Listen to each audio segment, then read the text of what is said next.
first, a Wisconsin judge under arrest and facing charges accused of flouting federal law to help an illegal immigrant. Federal prosecutors say Milwaukee County Circuit Court Judge Hannah Dugan allegedly helped that migrant avoid arrest by ICE officers at the courthouse. This is absolutely devastating. Attorney General Pam Bondi just got caught red-handed lying about a federal case on national television. And I mean caught in a way that cannot be denied, cannot be spun, cannot be excused. She went on Fox News and made specific claims about what a Wisconsin judge allegedly did. Claims about destroying evidence, claims about obstructing justice while victims sat there all morning, dramatic accusations that painted this judge as some kind of criminal. But here's the problem. Legal analysts actually read the Department of Justice's own complaint, and guess what they found? Those claims Bondi made on television, they're not in the complaint. Not anywhere. She made them up. Or at the very least, she exaggerated so far beyond what her own prosecutors actually alleged that it amounts to the same thing. The Attorney General of the United States lying on national television about her own department's case. And the response from the judiciary has been explosive. Former federal judges are stunned. Emergency meetings are being convened across the country. Chief judges are issuing instant orders and guidance to protect their colleagues from exactly this kind of federal intimidation. This is not just about one arrest or one case. This is about whether the Department of Justice can be trusted to tell the truth, whether the Attorney General is weaponizing federal law enforcement to send political messages, and whether America's courts can operate without fear of retaliation from an executive branch that is willing to lie to achieve its goals. But real quick, before we get into this, let's be honest. You can't really trust mainstream media anymore. That's why we built John Brown's show, to bring you real stories, real context, and no corporate spin. If you want to stay ahead of the headlines, please subscribe, because you might think you are but aren't. Your subscription actually matters here. All right, let's get into what actually happened. Federal authorities arrested Judge Hannah Dugan, a Wisconsin state court judge, charged her with obstructing an immigration arrest operation. That alone is extraordinary. Federal agents arresting a sitting state judge, that almost never happens. Sends shockwaves through the entire legal system every single time. But what happened next is what turned this into a full-blown constitutional crisis. Pam Bondi went on television, started making claims, said Dugan helped a criminal walk out a door, said Dugan destroyed evidence, said Dugan obstructed justice while victims waited in the courtroom. Inflammatory statements, dramatic accusations, and according to legal experts who actually read the DOJ complaint, completely unsupported by the official charges. Think about what that means. The Attorney General, the person who represents the entire federal justice system, the person who is supposed to embody blind justice and factual accuracy, going on national television and saying things that do not match her own department's legal filings. That's not a small mistake. That's not getting a detail wrong. That's deliberate misrepresentation. That's lying. And when the nation's top prosecutor lies about a case, especially a case targeting a judge, that undermines trust in the entire system, makes people wonder what else she's lying about, makes judges wonder if they could be next. Share this video with everyone you know, because the legal community's response was immediate and furious. Former federal judges, people who spent decades on the bench and understand judicial independence in their bones, they were horrified. They issued public statements. They called emergency meetings with chief judges around the country. They condemned the arrest as a dangerous escalation. And they specifically called out Bondi's media appearances as going beyond what the official record supports. One analysis from legal experts described the gap between Bondi's claims and the actual complaint, noted that she presented disputed allegations as settled facts, added accusations like evidence destruction that aren't even in the charges, framed everything in the most inflammatory way possible. Now let me walk you through why this matters so much, because it's not just about accuracy, it's about power, it's about intimidation. When the Attorney General arrests a state judge and then goes on television to make claims that exceed the official charges, she's sending a message. And that message is clear. If you're a judge who gets in our way, we will arrest you. We will say whatever we want about you on national television. And we will not let little things like accuracy or the presumption of innocence slow us down. That's not law enforcement. That's political warfare. That's using the power of the federal government to intimidate the judiciary into compliance. And judges recognize exactly what's happening. That's why the response has been so intense. Chief judges are holding emergency sessions, issuing guidance, telling their colleagues to stand firm, reminding everyone that state judges have the right to insist on proper warrants, that administrative immigration warrants are not the same as judicial warrants, that judges have the duty to protect courtroom procedures from federal overreach. These aren't partisan statements. These are institutional defenses, the judiciary protecting itself from an executive branch that is willing to lie. Here's what the DOJ complaint actually alleges. Judge Dugan was presiding over a case. ICE agents showed up with an administrative warrant for one of the defendants. According to the complaint, Dugan became visibly angry. The complaint says she then escorted the man and his lawyer through a side door into a non-public area. The defendant fled briefly, was eventually arrested outside.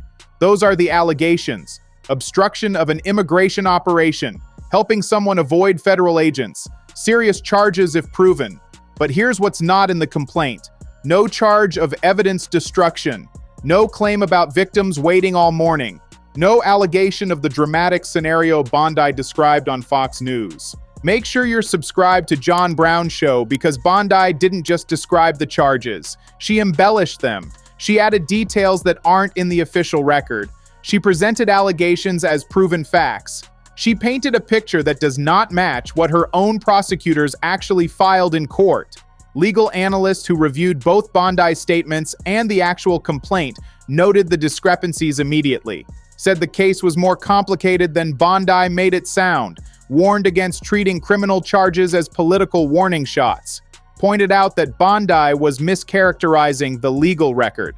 And that's particularly troubling because she's the Attorney General. She's the one person who should stick to facts. Think about the broader pattern here. This isn't the first time Bondi has done this. Since taking over DOJ, she's repeatedly made sweeping claims about cases that turn out to be more complicated than her talking points suggest. Whether it's rolling back civil rights enforcement or threatening diversity programs or backing high-profile arrests, there's consistently a gap between what she says publicly and what the official documents actually support. Critics call it spin. Legal analysts call it misrepresentation. And judges, the people whose independence is supposed to be protected from political pressure, they're calling it dangerous. Share this with everyone because the emergency meetings happening across the federal judiciary right now are unprecedented. Chief judges don't call emergency sessions over routine prosecutions. They call them when something fundamental is at stake. And what's at stake here is judicial independence itself, the principle that courts can operate without fear of retaliation from the executive branch. If federal authorities can arrest a state judge for making decisions they disagree with, and if the Attorney General can then lie on television about what happened, then no judge is safe. Every time a judge rules against the government, every time they question an immigration raid or demand proper warrants, they have to wonder if they might be next. Notice what this reveals about Bondi's strategy. She's not interested in letting the legal process play out. She's interested in using her platform to shape public perception, to send messages, to intimidate. She could have described the charges accurately and let the case proceed. Could have been careful and measured. Could have stuck to what's actually alleged. Instead, she chose to be inflammatory, chose to add accusations not in the complaint, chose to present disputed facts as proven. That's a deliberate choice, and it tells you everything about how she views her role, not as a neutral enforcer of law, but as a political operative using DOJ as a weapon. And here's what makes this even more dangerous. This arrest happened to one judge in Wisconsin, but the message is being received by every judge in America. Federal judges, state judges, immigration judges, everyone on the bench is watching this and understanding the threat, step out of line, question our enforcement actions, insist on proper procedures, and we will come for you, we will arrest you, we will lie about you on television, we will destroy your reputation. That kind of intimidation has a chilling effect, makes judges second-guess themselves, makes them wonder if defending their independence is worth the risk. The judiciary's institutional response shows they understand what's happening. Former federal judges, people who have no political agenda except protecting the courts they served, they issued statements condemning the arrest. They urged chief judges to issue strong guidance. They emphasized that judges have the right and the duty to question immigration enforcement tactics. One New York Times report described retired judges telling their former colleagues to stand firm, to not be cowed by federal threats, to remember that an administrative immigration warrant is not the same as a judicial warrant, that judges have legitimate authority to protect courtroom procedures. Share this video with everyone you know because civil rights groups have mobilized too. They see Bondi's arrest of Judge Dugan as part of a broader pattern. Trump administration using DOJ to roll back civil rights protections, to target anyone who stands in the way of its agenda. Letters have been sent to Congress, public statements released, the machinery of resistance spinning up, because people recognize this isn't just about one judge. This is about whether the rule of law means anything when the people enforcing it are willing to lie to serve their political purposes.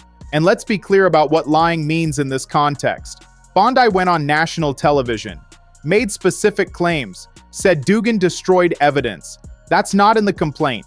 Said victims sat there all morning. That's not in the complaint. Presented allegations as proven facts. The complaint presents them as allegations. She didn't accidentally get a detail wrong. She systematically misrepresented the case to make it sound worse than what her own prosecutors actually alleged. That's lying. And when the Attorney General lies about a federal prosecution, especially one targeting a judge, that poisons the entire system. Think about what happens to Judge Dugan now. She's facing federal charges. She'll have to defend herself in court. But how does she get a fair trial when the Attorney General has already convicted her on national television? When the top law enforcement officer in America has told millions of viewers that Dugan destroyed evidence and obstructed justice? Even though those aren't the actual charges, how does a jury ignore that? How does a judge preside fairly? The entire process has been contaminated by Bondi's lies, and that contamination was deliberate, was intentional, was designed to ensure that regardless of what happens in court, the political message gets sent. Notice what the pattern reveals across Bondi's entire tenure as Attorney General: sweeping claims that don't match fine print, aggressive rhetoric that exceeds official documentation. Whether announcing new enforcement priorities or defending controversial arrests or rolling back protections, the gap between her public statements and the actual record keeps appearing. Legal analysts have documented it, journalists have reported it, and judges watching from the bench are taking note. They're seeing an attorney general who prioritizes political messaging over legal accuracy, who uses her platform to intimidate rather than inform. Make sure you hit that subscribe button because here's where it gets really interesting. The judiciary is fighting back, and they're doing it through the very mechanisms designed to protect judicial independence. Emergency guidance from chief judges, public statements from retired federal judges, letters to Congress, analysis exposing the gaps between claims and reality. This is the legal establishment recognizing that something fundamental is at stake, and mobilizing every tool available to protect it. The speed of this response matters. Within hours of Bondi's Fox News appearance, legal experts were publishing analyses pointing out the discrepancies.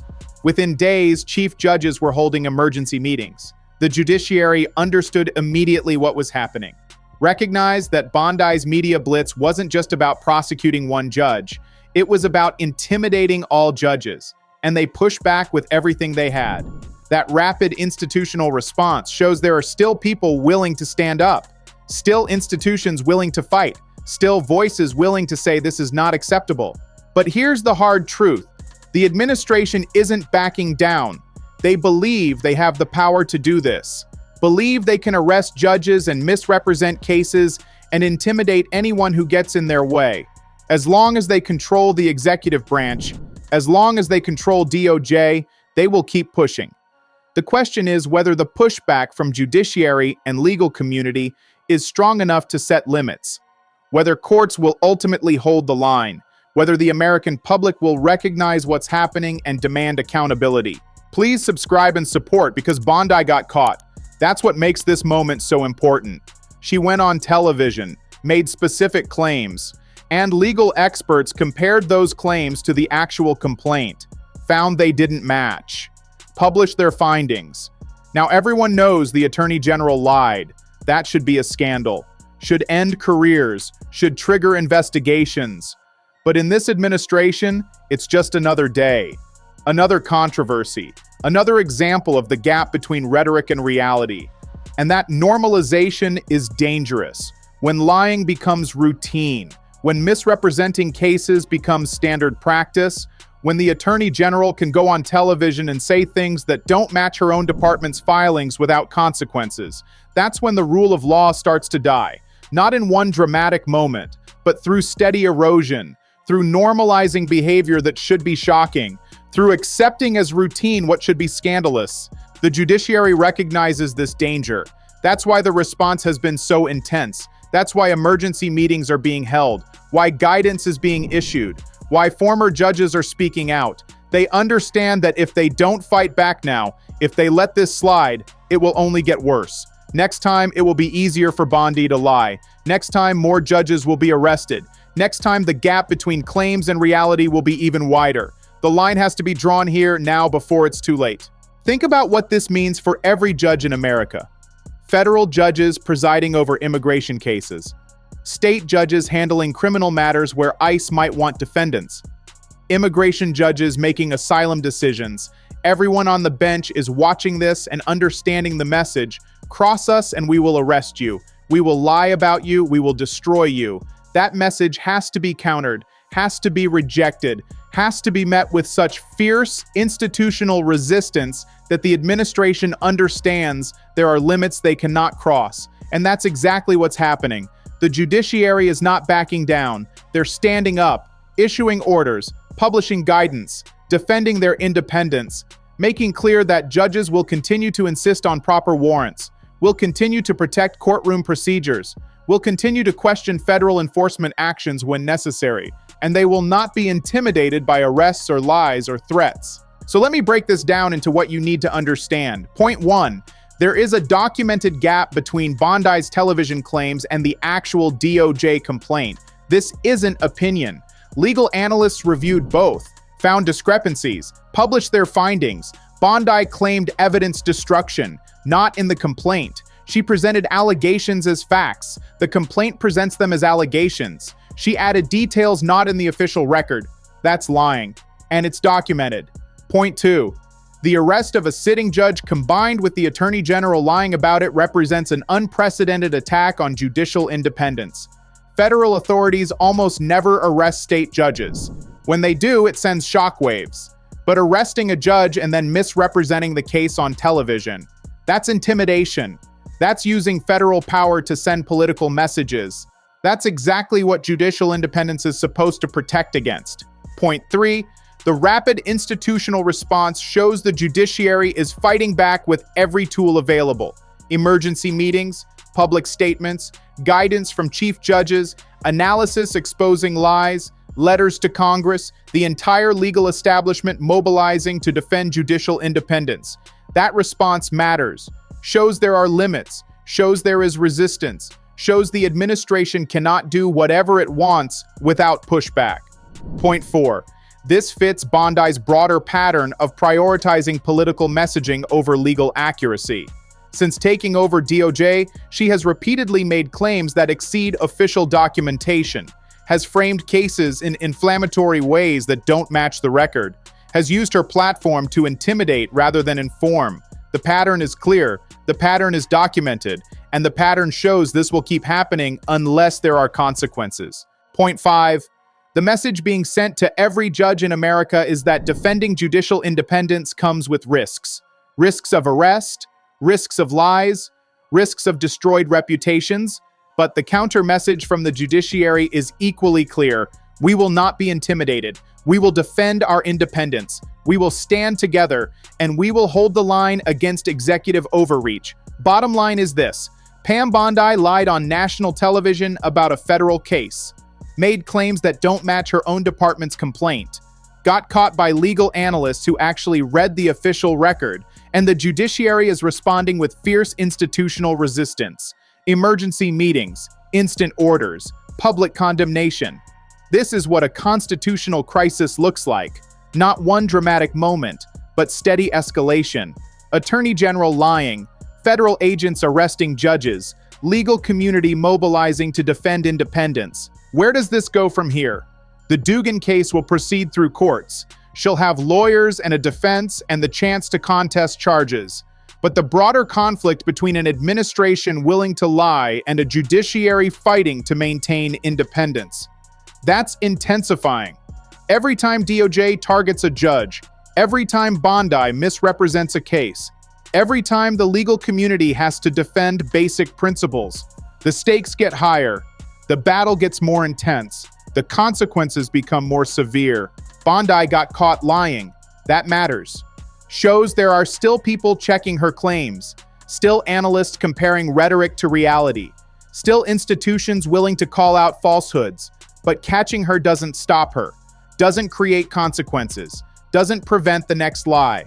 Unless something changes, unless there is accountability, unless the public demands better, this will keep happening over and over until the gap between what officials say and what's actually true becomes so wide that nobody believes anything anymore. The judiciary is standing up, issuing instant orders, defending independence, fighting back. That's the good news. That resistance matters. But the administration isn't backing down either. They believe they can arrest judges and lie about it and get away with it. And so far, they have. The question is how long that can continue. How many more lies? How many more arrests? How many more constitutional crises before something breaks?